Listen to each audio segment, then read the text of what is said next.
Today we're gonna draw this pumpkin, and this one is fake. The other items we've drawn are real, but this one's gonna be fake. I just try to look for one that has these big sections.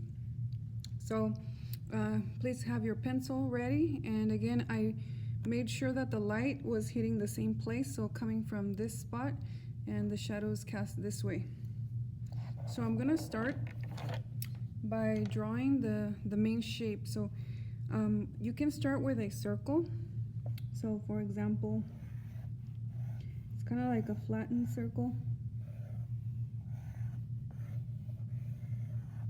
So once we have the main shape, we can focus on what we see next, the bigger bumps. So here we have the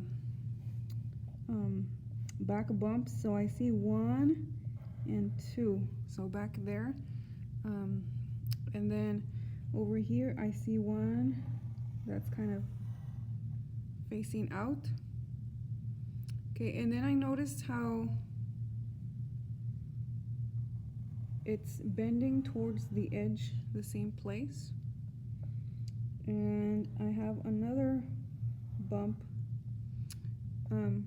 So notice how it curves down and then it goes back. So they kind of look like tiny, I don't know, they're kind of like little orange wedges. So these two are facing that, are pointing that way. So the lines on the back are bending that way. Okay, so kind of look like an orange wedge.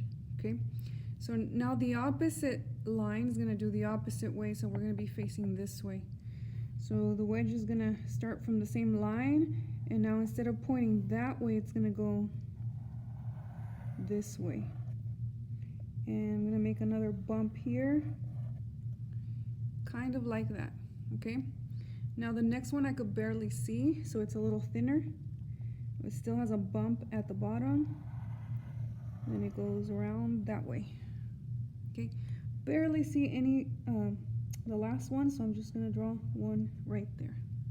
Okay, next thing to draw, I don't see any stems, so I won't draw that, but I do see some shadows, so let's draw the cast shadow first. So it starts a little bit from the middle, trying to copy as much as I can.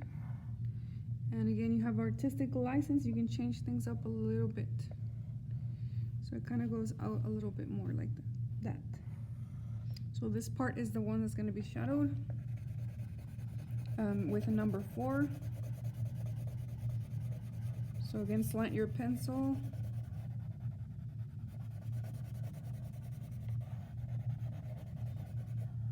And you can always blend in with crayon, or you can blend with your paper stumps that you make at home or that you buy. So there's a cast shadow. So that's the darkest dark I can get without breaking the lead. And you do want a smooth edge or smooth surface when you are coloring or shading, because the background, whatever's in the back is gonna show. Okay, so I have this line that shows. You can see it right here. It's part of my surface. Okay. Next, I'm going to draw the other shadows that are super dark. So I do notice that there is a dark shadow, number 4 here. So I'm just going to fill that in. When I shadow, I do like going from darkest to lightest. Okay, another number 4 I see is in here. So it's just outlining the top with super dark. Let's see, another number 4 that I see, maybe around here. So this is my darkest dark shadows that I see. I'm gonna move it slightly. Okay, now I'm gonna go to my number 3s. Number 3 is right next to this dark one right here. Number 3 is also next to this one. So I'm gonna shadow a little bit darker with number 3. I probably see a little bit of number 3 here in the middle, right in the middle. I see some back here, so I'm just gonna shadow a little bit of, so this is not the darkest dark, remember. And then I see some number 3 here. There's a dent on the pumpkin here. And now there's a dent right there. A little bit of a dent there. Now I'm gonna go to number 2. So number 2 is just lighter, goes around. I see a number 2 around. And if you can imagine, we're kind of shadowing as if it was one sphere. Remember when we shadowed spheres, we did circles within circles? So we're kind of doing that right now. So I'm gonna do that on this one too. What I've taught my students is when you have pumpkins that have these big wedges or shapes that are very separate, just think of these as spheres. So that's probably a 3 or a 2 there. And then I'm slowly gonna disappear into 0, where you leave it white.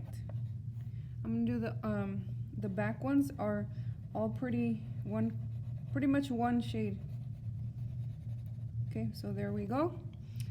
Next, we're gonna do the color blending. So we start from light to dark. Probably gonna use a light orange. So if you have a light orange, go ahead and use that. I'm gonna leave some white where we have our light hitting the most. So maybe outline a white circle here, a white circle there, just a slight one over here, a little bit over here. So I'm gonna go from light around to the darker areas. So first my light areas, making sure I leave that white spot because it's still part of my shading. The whiteness makes it look like there's light reflecting. Okay, then I'm gonna go into my darker areas, and you'll notice how dark the shadows start to get. So you wanna pretend again this is kind of like a sphere. Each one of these wedge shapes is a sphere. And so far we have only used one crayon, one color to blend the colors in, but we'll start to put some other colors in a bit. Okay, so trying to do from light to dark, treat each shape as a separate object. And this one.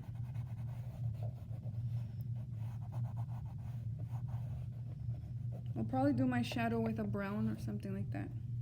Okay, I'm gonna go back and probably add a little bit of peach where my light areas are. Just get closer to the light part. And the peach is a very nice light blender.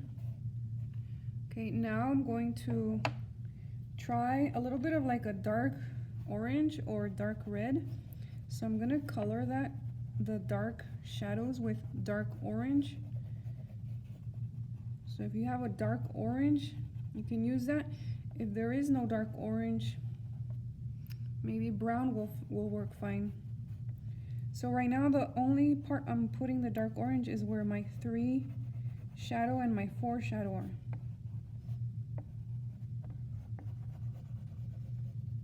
And I'm going fast for the video's sake.